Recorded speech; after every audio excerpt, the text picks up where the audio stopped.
জয়গুরু, জয়গুরু, জয়গুরু। কর্তব্য কর্ম কি?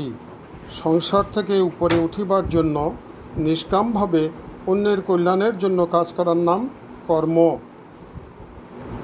কর্মের বেগ এবং বর্তমানের আসক্তি সংসারের আকর্ষণ। নিবৃত্তির জন্য কর্ম করিতে হয়। গীতায় বলেছেন, অররুক্ষের মনোহে যজ্ঞং কর্ম কারণমুচ্যতে। যে কাজ করা উচিত তাহা হলো কর্তব্য কর্ম। যে কাজ করা উচিত নয় তা কর্তব্য নয়। কর্তব্য কাজ করার সহজ, কিন্তু মানুষের যখন অকর্তব্য কাজে প্রতি আসক্তি হয় তখন কঠিন হয়ে যায়। কর্তব্য অকর্তব্য জ্ঞান কি?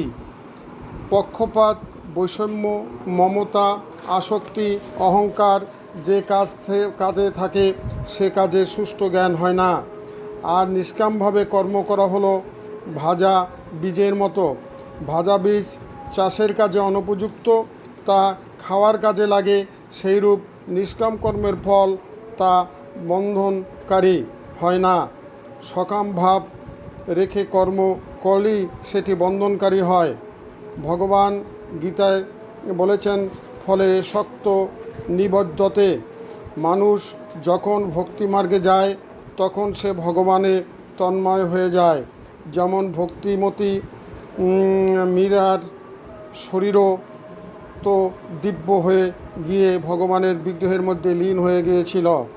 তাই কর্ম করিতে হইলে ক্রিয়া, কর্ম, উপাসনা এবং বিবেক এইগুলির প্রয়োজন। ক্রিয়া কি ফলদায়ক হয় না, কোনো পরিস্থিতির সঙ্গে তার সম্পর্ক থাকে না।